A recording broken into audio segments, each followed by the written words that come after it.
Mr. Obi, thank you so much for being with us. You are certainly the most popular presidential candidate in Nigeria right now among young people. There is just so much momentum behind you. But here's the problem. Nigerians are used to being disappointed by their leaders. And when you think about some of the problems that are facing the country right now, they're systemic. I'm talking about corruption, I'm talking about oil theft, I'm talking about insecurity, I'm talking about the fiscal hole that Nigeria is in right now. Can all of that really be solved by one person?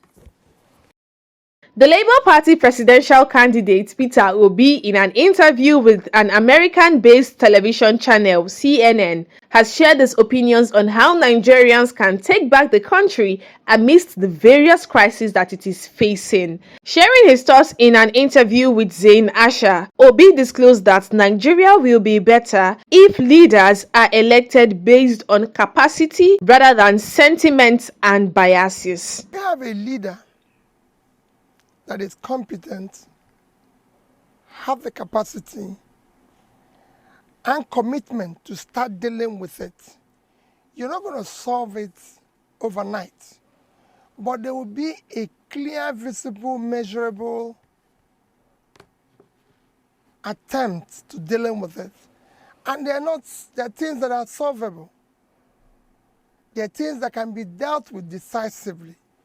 But you have to have a leader that, if you look at what he's been able to do in the past, you can say yes. If indeed you do become Nigeria's next president. Nigeria, as you know, is broke. It is barely able to service its debt. It spends so much more than it earns. What are your plans? Just from a concrete perspective, what are your plans to take Nigeria's economy off of life support? Well, a variety of things. One is that you have to deal decisively with the issue of security. It's impacting negatively on your economy today. You have to deal with it head on, because you have to get your farmers to go back to farm and start ensuring that the vast land of the north are invested, are cultivated on. You have to start pulling people out of poverty as quickly as possible. You have to reduce aggressively cost of governance and deal with the issue of corruption. Anyone who knows anything about Nigeria knows that it has this embarrassing reputation of, despite the fact that it is Africa's largest oil producer, it imports refined fuel.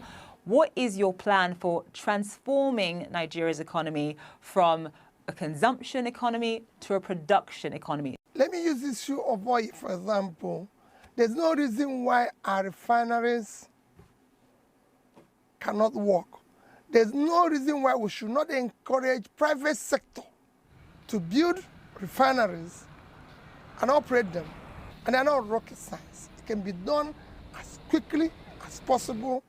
You can use today decide to remove the fuel subsidy, use the resources to support critical areas of production, from critical infrastructure to education to supporting investment in refinery, which will be, like I said, done within a shortest possible time. A lot of Nigerian presidents have come in and talked about revitalizing the manufacturing sector, investing in refineries, but change, as you know, has been very, very slow. Why is it going to be different with you? And what would you say were the biggest hurdles in making sure that all of the things that you've just listed come to pass? Well, what people need to do is to go and look at what I promised as a state governor when I said I'm going to turn around education, health, pull people out of poverty, bring sanity and civility in governance in Anambra State, whether that happened or not. When I said we're going to save money, did we do that? I want to talk about one of the other sort of major issues that Nigeria is dealing with, grappling with right now, and that is, of course, violence and insecurity. You can barely travel from one part of Nigeria to another without fearing for your life. And I'm talking about kidnapping, I'm talking about banditry, I'm talking about terrorism, I'm talking about Boko Haram. What is your plan for that? You know, I did say that initially that what we need to first set down is issue of security. Because unless you have security, the farmers can't go back, you can't attract investment, nobody will ever want to go to an insecure place. And you can deal with that.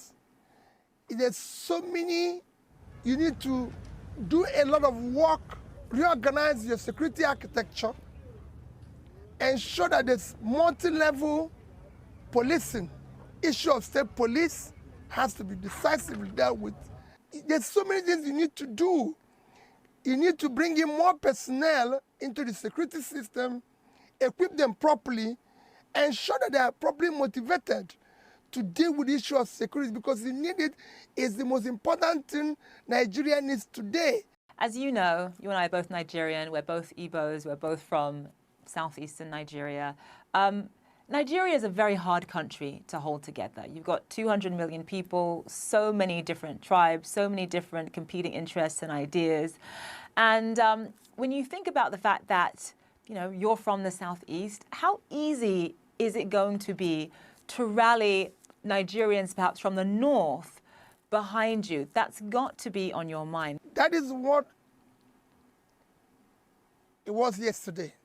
Another problem, because we have been able to elect people based on ethnicity, religion,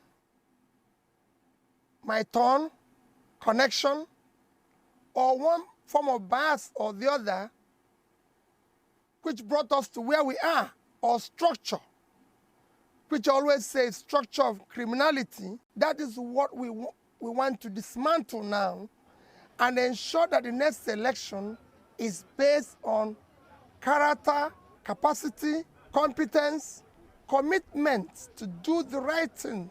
Nigeria is now not just in a physical mess, it is at the last stage to collapse. The people in the north don't have a secure place. They don't have good roads. They don't buy bread cheaper than people in the south. So is the people in the south. So all you hear about the ethnicity, religion, connection, my turn, is elite conspiracy to keep Nigeria underdeveloped.